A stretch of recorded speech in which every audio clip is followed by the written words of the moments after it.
Uygur çocukları Çin'in Uygur nüfusuna karşı devam eden soykırımında birincil hedef olmaya devam ediyor. Ailelerinden koparılan Uygur çocukları istismar edici askeri bir eğitimle Çin askeri yapılmaya çalışılıyor. İnternette dolaşan rahatsız edici videolar yaşları 7 ila 10 arasında değişen yüzlerce Uygur çocuğunun yoğun koşma, bayrak törenleri için ayakta durma ve sınıflarda ve eğitim alanlarında vatansever sloganlar atma gibi fiziksel ve duygusal olarak zorlayıcı faaliyetlere katlandığını ortaya koyuyor. Gözle görülür şekilde sıkıntılı olan çocukların anneleri için ağladıkları görülüyor. Uygur çocuklarının ebeveynlerinden ayrıldıktan sonra yatılı okullarda fiziksel ve zihinsel olarak işkence gördükleri medya tarafından geniş çapta bildirilmişti.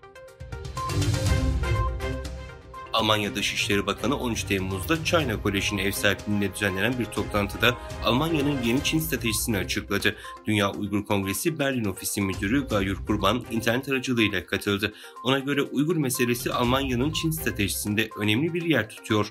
Almanya'nın Çin stratejisi Uygurlarla ilgili İnsan Hakları Evrensel Beyannamesi, adalet ve özgürlüğün tüm insanlara ait olduğunu açıkça ortaya koymaktadır. Çin'le ilişkilerimizde somut olaylarda dahil olmak üzere insan haklarına saygıyı sağlamaya yönelik çabalarımızı sürdüreceğiz. Özellikle Sincan'daki Uygurların karşı karşıya olduğu ağır insan hakları ihlalleri. Birleşmiş Milletler bu konuda bir rapor yayınladı.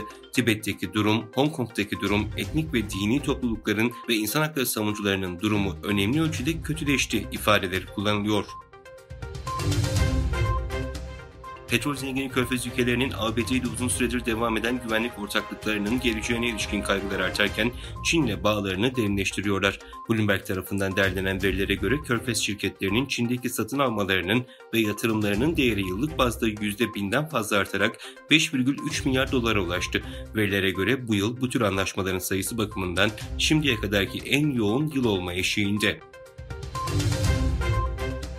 Çin, Avrupa Birliği'nin Pekin'le stratejik ortaklığındaki tutumuna açıklık getirmesi gerektiğini belirtti. Xinhua'nın haberine göre Çin Komünist Partisi Merkezi Dış İlişkiler Komisyonu Ofisi Direktörü Wang Yi, ASEAN Dışişleri Bakanları toplantısı kapsamında AB Dış İlişkiler ve Güvenlik Politikası Yüksek Temsilcisi Josep Borrell ile bir araya geldi.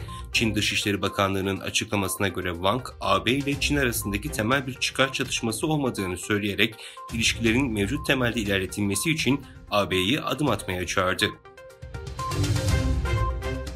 Çin Savunma Bakanlığı Japon denizinde Kuzey Etkileşimi 2023 tatbikatını yapacağını duyurmuştu. Savunma Bakanlığı'ndan yapılan açıklamada Rusya ve Çin Silahlı Kuvvetleri arasındaki yıllık işbirliği planına uygun olarak Rus ordusunun Çin Savunma Bakanlığı, Çin Halk Kurtuluş Ordusu Muharebe Komutanlığı, Kuzey Bölgesi tarafından Japon denizinin orta kesiminde düzenlenen Kuzey Etkileşimi 2023 tatbikatına katılmak üzere yakında donanma ve hava kuvvetlerini göndereceğini belirtti. NATO Genel Sekreteri Jens Stoltenberg, Çin'in 2035'e kadar 1500 nükleer savaş başlığına sahip olacağını, bunların Kuzey Amerika ve Avrupa'nın tamamına ulaşabilecek füzeleri bulunduracağını tahmin ettiklerini bildirdi.